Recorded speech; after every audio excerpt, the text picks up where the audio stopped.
Introduction of angles. To get the feel of an angle through observation of objects in their environment and paper folding. அதாவது angles எங்கெங்கே form ஆகும் அப்படின்னு பார்த்தீங்கன்னா நம்மளை சுற்றி இருக்கக்கூடிய இடங்கள்ல இருந்தே ஆங்கிள் ஃபார்ம் ஆகும். இப்போ எக்ஸாம்பிள் பார்த்தீங்கன்னா இந்த பிக்சரில் வந்து ஒரு ஆங்கிள் ஃபார்ம் ஆகிருக்கு. இதில் பார்த்தீங்கன்னா இங்கே ஒரு இப்படி இருந்து இப்படி ஒரு ஆங்கிள், இது வந்து அக்யூட் ஆங்கிள்னு சொல்லுவோம்.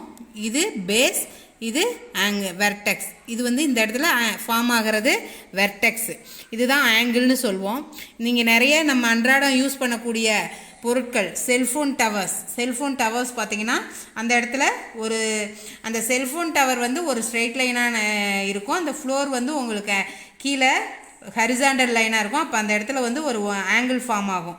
இந்த மாதிரி ஆங்கிளோட டெஃபினிஷன் என்னன்னு பார்த்தீங்கன்னா, an angle is a shape formed by two line segment or rays diverging from a common point vertex. அதாவது ஒரு ஷேப், எப்படி இந்த ஷேப் உருவாகுது அப்படின்னா, டூ லைன் செக்மெண்ட்ஸ், ரெண்டு லைன் செக்மெண்ட்டோ அல்லது ரெண்டு ரேஸோ சேர்ந்து ஒரு காமன் பாயிண்டில் மீட் பண்ணும். இந்த மீட் பண்ணக்கூடிய இடத்துல தான் ஆங்கிள் ஃபார்ம் ஆகும். அல்லது ரெண்டு ரேஸோ ரெண்டு ஸ்ட்ரெயிட் லைனோ இது ஒரே ஒரு பாயிண்டில் மீட் பண்ணுச்சுன்னா அதை மீட்டிங் பாயிண்ட்டுன்னு சொல்லுவோம். இந்த மாதிரி ரெண்டு இந்த இது ஃபுல்லாகவே இன்டர்செக்ட் பண்ணுச்சுன்னா அதை வந்து இன்டர்செக்ஷன் அப்படின்னு சொல்லுவோம். இந்த இடத்துல பார்த்தீங்கன்னா 4 ஆங்கிள்ஸ் ஃபார்ம் ஆகும். 1 2 3 4 அப்படிங்கிற 4 ஆங்கிள்ஸ் ஃபார்ம் ஆகும்.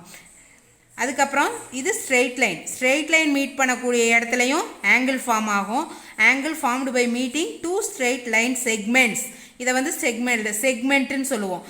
இது மாதிரி ரெண்டு லைன் செக்மெண்ட் மீட் பண்ணக்கூடிய இடத்துலையும் ஆங்கிள் ஃபார்ம் ஆகும். இப்போ ஜென்ரலாக பார்த்தீங்கன்னா 2 ரேஸ் மீட் பண்ணக்கூடிய இடத்துல ஆங்கிள் ஃபார்ம் ஆகும். 2 ரேஸ் இன்டர்செக்ட் பண்ணக்கூடிய இடத்துல 4 ஆங்கிள்ஸ் ஃபார்ம் ஆகும். அப்போ 2 லைன் செக்மெண்ட் மீட் பண்ணக்கூடிய இடத்துல ஒரு ஆங்கிள் ஃபார்ம் ஆகும். 2 லைன் செக்மெண்ட் இன்டர்செக்ட் பண்ணக்கூடிய இடத்துல 4 ஆங்கிள்ஸ் ஃபார்ம் ஆகும். ஓகேங்களா? இப்போ இந்த பிக்சர் பாருங்கள். ஏபிசி அப்படிங்கிற ஒரு இது ஏபிங்கிறது ஒரு ஆர்ம்ஸு, பிசிங்கிறது அனதர் ஆர்ம்ஸு. இதை வந்து ஆர்ம்ஸுன்னு சொல்லுவோம், ரேஸ் ஆர் ஆர்ம்ஸுன்னு சொல்லுவோம். இந்த ரேஸ் ஆர் ஆர்ம்ஸ் இது ரெண்டும் மீட் பண்ணக்கூடிய இந்த காமன் பாயிண்ட், இந்த இடத்துக்கு பேர் common point, that name is called B.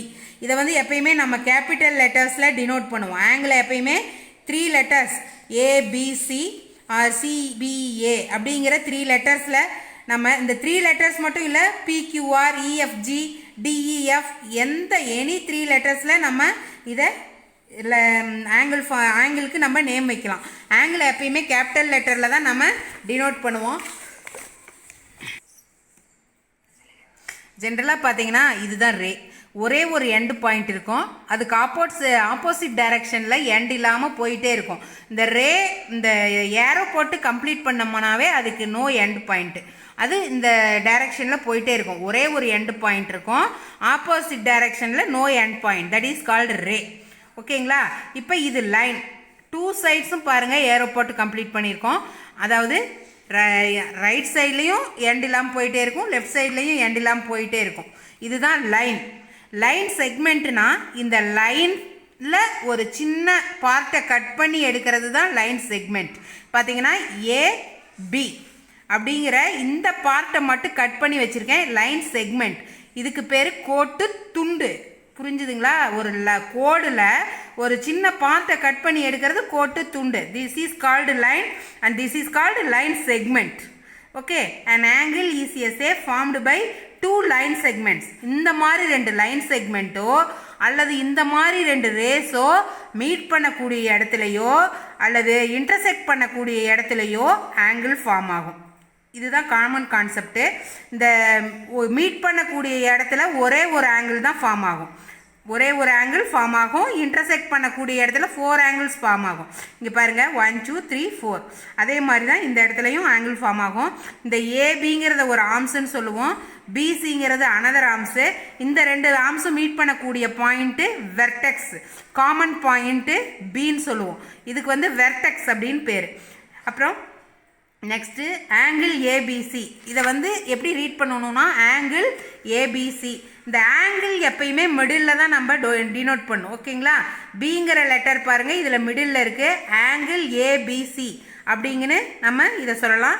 B is the common point.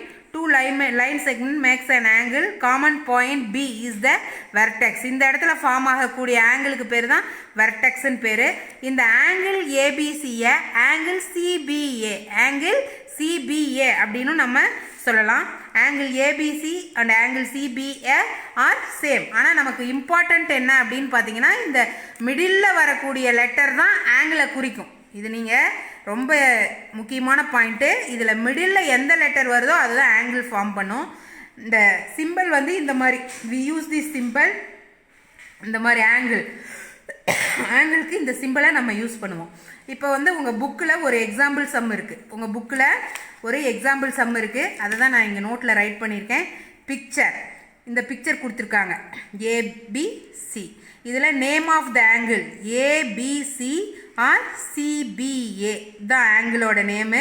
இதோட வெர்டெக்ஸ் காமன். இந்த ரெண்டு ஆங்கிளும் இந்த ரெண்டு ஆர்ம்ஸும் மீட் பண்ணக்கூடிய பாயிண்ட் தான் வெர்டெக்ஸு. அது பி. ஆர்ம்ஸ் எது? AB and BC. ஆர்ம்ஸ் எது? AB BC. செகண்ட் கொஷின் பாருங்க. DEF angle DEF or angle FED. Angle FED. டிங்கிற ஆர்ம்ஸும் எஃப்இங்கிற ஆர்ம்ஸும் மீட் பண்ணக்கூடிய point E. That is called vertex. Arms DE and FE. Next PQR அப்படிங்கிற ஆங்கிளை நம்ம கன்சிடர் பண்ணுறோம். P Q R or R Q P. இதில் காமன் பிக்யூவும் ஆர்கியூவும் மீட் பண்ணக்கூடிய point Q. This is called vertex Q. Okay. Arms is P Q and Q R. இதை வந்து நம்ம பார்த்துருக்கோம். இப்போ இன்னொன்று பாருங்கள். இதில் சில டைப்ஸ் ஆஃப் ஆங்கிள் இருக்குது. Acute angle, obtuse angle, right angle, straight angle. இதில் நீங்கள் 4 ஆங்கிள்ஸ் நீங்கள் வந்து படிக்கிறீங்க. Greater than 0 degree but less than 90 degree. அதாவது 0 டிகிரியை விட அதிகமாகவும் 90 டிகிரியை விட குறைவாகவும் இருக்கக்கூடிய ஆங்கிளை அக்யூட் ஆங்கிள், குறுங்கோணம் அப்படின்னு சொல்லுவோம். Next obtuse angle. Greater than 90 degree less than 180 degree இருக்கிறத அப்டியூஸ் ஆங்கிள், விரிகோணம் அப்படின்னு சொல்லுவோம். அது பார்த்தீங்கன்னாவே தெரியும்.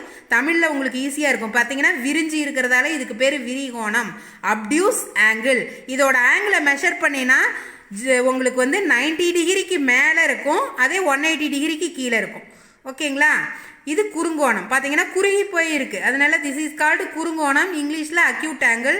இது வந்து 0லேருந்து 90 வரைக்கும் இருக்கும். ஆங்கிள் எப்பயுமே இங்கே இருந்து தான் நீங்கள் அந்த ப்ரொட்ராக்டரை யூஸ் பண்ணி அப்படியே மெஷர் பண்ணிட்டு வரணும். அடுத்தது ரைட் ஆங்கிள். எக்ஸாக்ட்லி 90 டிகிரி இருந்தால் தான் அதை ரைட் ஆங்கிள்னு சொல்லுவோம். பார்த்தீங்கன்னா இந்த இடத்துல ஆங்கிளை மற்ற ஆங்கிளெல்லாம் இப்படி கர்வ் ஷேப்பில் தான் டினோட் பண்ணுவோம். ஆனால் ரைட் ஆங்கிளை மட்டும் இந்த மாதிரி கரெக்டாக எல் ஷேப்பில் நம்ம டினோட் பண்ணும். That is called right angle. இது வந்து 90 டிகிரியில் இருக்கணும். இது வந்து ரைட் ஆங்கிள். அதுக்கப்புறம் ஸ்ட்ரெயிட் ஆங்கிள். Exactly 180 degree. இது ஸ்ட்ரெயிட்டாகவே இந்த லைன் இது வந்து ஒரு லைன். இந்த லைனை சுற்றி இருக்கிறது 180 டிகிரி. அதனால ஸ்ட்ரெயிட் ஆங்கிளோட ஆங்கிள் எவ்வளோ? 180 டிகிரி. அதுக்கப்புறம் பார்த்தீங்கன்னா இதிலே இன்னொரு பாயிண்ட் இருக்குது.